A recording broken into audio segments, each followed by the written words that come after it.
जी पूछ रहे हैं कांग्रेस के कार्यकर्ता जो लोग बहुत मेहनत कर रहे हैं कांग्रेस को जिताने के लिए, गठबंधन को जिताने के लिए, वो ये पूछ रहे हैं क्या मोदी मैजिक के आगे गांधी परिवार ने सरेंडर कर दिया? जवाब दे दीजिए। देखिए, बहुत अच्छा गाना है। कुछ तो लोग कहेंगे, लोगों का काम है कहना। हाँ, तो लोगों का तो काम रहेगा ही कहना, अटकलियां लगाएंगे, ऐसे बहुत सारे सवाल उठाएंगे। हम्म, लेकिन समझदार लोग इन अटकलियों से, इन बातों से प्रभावित नहीं होते, अपना काम करते रहते हैं बखूबी और अपने ध्येय की तरफ, लक्ष्य की तरफ बढ़ते रहते हैं। हम्म, वर्तमान में भारत जोड़ो न्याय यात्रा ने जिन मुद्दों को उठाया है, धरातल पर जिन मुद्दों को उठाने की आवश्यकता है, हम्म, लोकतंत्र, संविधान के इस संविधान को उच्च माना है, छोटी मोटी राजनीति को नजरअंदाज करते हुए राष्ट्रहित को सर्वोपरि माना है। और उसके तहत जो पूरे कार्यकर्ता राष्ट्रहित में धरातल पे कार्य कर रहे नहीं हैं। कार्यकर्ता तो देखिए, आप कार्यकर्ताओं की बात कर रहे हैं लोकेश जी, बहुत अच्छी बात है, लेकिन ये कार्यकर्ता ही जानना चाह रहे हैं कि रायबरेली और अमेठी पे स्टैंड क्या है कांग्रेस का, क्लियर कर दीजिए ना। जी, रायबरेली और अमेठी बहुत भावनात्मक है हम सबके लिए। हाँ, और जैसे बाकी सभी कॉन्स्टिट्यूएंसी है, वैसे ही भारत की ये दो बहुत महत्वपूर्ण कॉन्स्टिट्यूएंसीज है। कांग्रेस के और लिए तो जैसे अहमियत सब रखती है ना, तो मैं इस लिहाज से आपसे पूछ रहा हूं कि स्टैंड क्या है, क्लियर कांग्रेस के कीजिए। लिए कांग्रेस के लिए पूरे भारत देश की सभी कॉन्स्टिट्यूएंसीज अहमियत रखती हैं। और जैसे सबकी सीटें अनाउंस की जाएंगी, वैसे ही इन दोनों कॉन्स्टिट्यूएंसीज का भी बहुत भव्य तरीके से देखिए अनाउंसमेंट अब होगा। यही बात है कि देखिए कार्यकर्ता साफ स्पष्ट शब्दों में जानना चाहते हैं क्या कांग्रेस हिचक रही है, या कांग्रेस के जो बड़े नाम है प्रियंका, राहुल जी, क्या ये हिचक रहे हैं? क्लियर बता दीजिए बस। हिचकने का तो सवाल ही नहीं पैदा होता। देखिए, हर चीज का बीजेपी की समय तैयारी आता के है। आगे?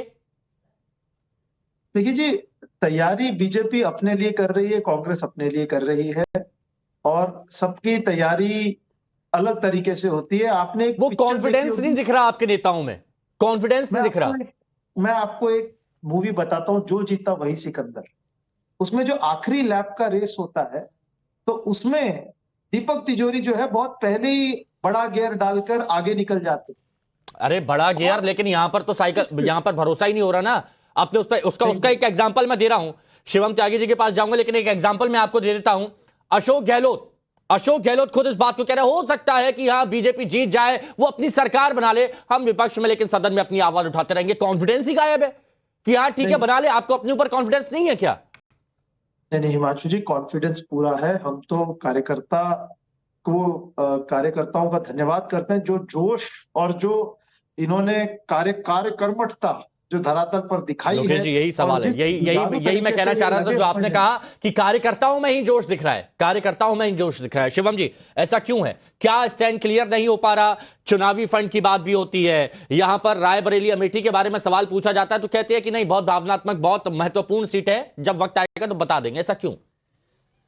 देखिए, श्री नरेंद्र मोदी जी के खिलाफ गांधी परिवार जीत नहीं सकता। ये आज तक का ट्रैक रिकॉर्ड तो ऐसा ही कहता है, चाहे वो इमरजेंसी का विषय रहा हो, जहां पर इमरजेंसी में आदरणीय प्रधानमंत्री जी ने इस देश के लिए काम किया, सिख का भेष बदलकर इस देश के लिए अलग अलग जगहों पर काम किया, वो तब उनको नहीं रोक पाए। चाहे जो है आदरणीय प्रधानमंत्री जो मुख्यमंत्री बने गुजरात के, उसके बाद उनके खिलाफ लगातार 12-13 साल एक लंबा चौड़ा प्रोपेगेंडा चलाया सोनिया गांधी ने, और लगातार उनको टारगेट करने की कोशिश की, लगातार उनको एजेंसी से हैरेस कराया, लगातार उन पर फर्जी केसेस और एलिगेशंस लगाए, लगातार वो इन्वेस्टिगेशन का सामना करते रहे। बावजूद उसके गांधी परिवार सिर्फ हारा ही नहीं, घुटनों के बल पे चला, चीजें क्लियर हुई, केसेस क्लियर हुए, और तो और आदरणीय प्रधानमंत्री जी इस देश के इतने चहेते मुख्यमंत्री बने कि बाद में जाकर फिर वो 2014 में प्रधानमंत्री बने।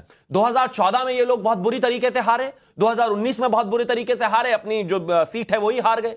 2024 में राहुल गांधी और प्रियंका गांधी दोनों जानते हैं कि चाहे उनकी दादी, चाहे उनकी माताजी, चाहे वो खुद आदरणीय नरेंद्र मोदी जी को, आदरणीय प्रधानमंत्री जी को ना कभी हरा पाए हैं, ना कभी हरा पाएंगे। आज तक का तो ट्रैक रिकॉर्ड कम से कम यही कहता है। और रही बात अमेठी और रायबरेली की, पिछली बार जिस तरीके से अमेठी में करारी शिकस्त राहुल गांधी जी की हुई है, पिछली बार जिस तरीके से पिछले 5 सालों में राहुल गांधी ने लगातार नॉर्थ इंडिया के लोगों को गाली दी है, जिस तरीके से 5 साल में शायद 1 या 2 बार नहीं गए हैं वहां पर, जिस तरीके से स्थितियां रही हैं, आने वाले समय में अमेठी हो, रायबरेली में भी वो लोग हारेंगे और वो इस बात को अच्छे तरीके से जानते हैं। मुझे तो सूत्रों से ऐसा भी पता चला, लोग ऐसा बता रहे हैं ट्विटर पर अभी, ये है कि अमेठी से जो है सुप्रिया श्रीनेत को लड़ाने की बात चल रही है और रायबरेली से शायद पवन खेड़ा जी लड़े।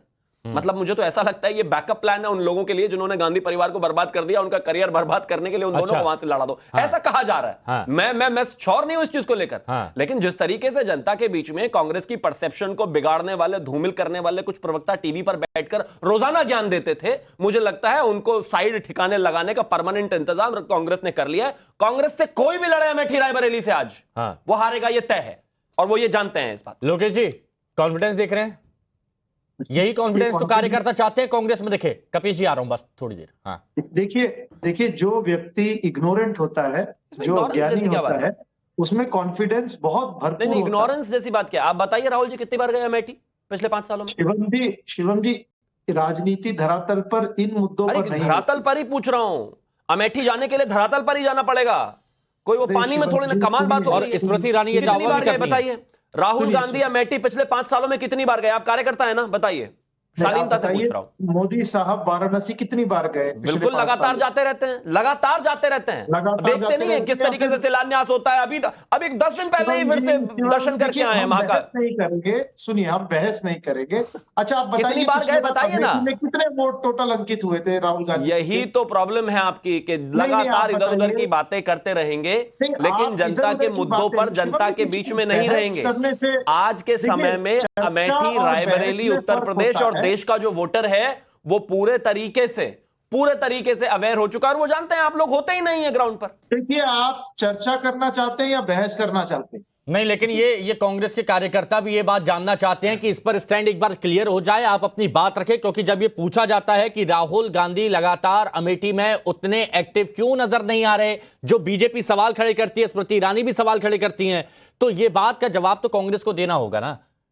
हिमांशु जी, देखिए, कांग्रेस का कार्यकर्ता भली भांति ये जानता है कि पार्टी हित में सही निर्णय लेगी। अच्छा, चलिए ठीक है। अच्छा कपीश जी, इस बात की फिक्र भाजपा को करने की इतनी उतारता क्यों हो रही है? अच्छा ठीक है कपीश जी, थोड़ी देर से मैं आपके पास आया हूं, उसके लिए माफी। लेकिन एक बात मैं आपसे जानना चाहता हूं कपीश जी, बहुत सम्मान के साथ, आप लोग सब मिलकर चुनाव लड़ रहे हैं, एकजुटता के साथ रैलियां भी कर रहे हैं, लेकिन कांग्रेस का स्टैंड क्लियर ना होना कुछ महत्वपूर्ण सीटों पर, क्या आपको लगता है ये असर आप पर भी करेगा, आपकी परफॉर्मेंस पर भी करेगा? नहीं मित्र, सबसे बड़ी बात यह है कि जब ये चर्चा का विषय हो जाए तो इसके मतलब रणनीति की जीत टीम इंडिया की हो रही, वरना इस विषय पे चर्चा, अरे बेरोजगारी छोड़ दी, महंगाई छोड़ दी, मोदी साहब का कर्जा लिया हुआ, 80% कर्जे में फंसाया हुआ देश, और 47 दिन तक ईवीएम होने के बाद भी चुनाव में रहेगा देश, गजब की बात है। ये वेशभूषा धारण करने वालों लोग से पूछिए ना, ये बताएंगे कितना दम्भ भर रहे थे हमारे शिवम त्यागी भाई। हमारे परम मित्र हैं। और दम्भ देखिए, रावण भी शर्मा जाए इनसे। अच्छा। मैं तो एक बात कह रहा हूं भाई, नरेंद्र मोदी जी आपके लिए भगवान होंगे, इसमें कहीं दो राय नहीं है। आप उनके कार्यकर्ता हैं, भगवान बना के रखो, लेकिन आप बता दो, अटल बिहारी वाजपेयी जी से बड़े नेता हैं क्या? अटल बिहारी वाजपेयी हारे हैं चुनाव, लाल कृष्ण आडवाणी हारे हैं चुनाव, मुरली मनोहर जोशी हारे हैं चुनाव, और आप इतना दम्भ भर रहे हैं। अरे इस देश की जनता किसी को जिताती है, किसी को हराती है, और आपको लगता है आप जीत रहे हैं और आप हार रहे हैं। ऐसा नहीं है। कपीश जी देखिए, ये बात आपकी बहुत अच्छी है जो आपने कहा कि बहुत बड़े बड़े नाम, बड़े बड़े चेहरे जिनको सभी लोग मानते हैं, वो लोग भी चुनाव हारे हैं, लेकिन एक कॉन्फिडेंस की बात होती है, वो क्यों नहीं नजर आ रहा कांग्रेस के बयानों में? मैंने अशोक गहलोत जी की भी बात करी, वो खुल के कह रहे हैं कि हाँ हो सकता है कि भैया ये लोग सरकार बना ले, लेकिन हम सदन में अपनी आवाज उठाते रहेंगे। मतलब शुरुआत में तो आपको मोटिवेट करने के लिए वो कॉन्फिडेंस दिखाना चाहिए। मैं तो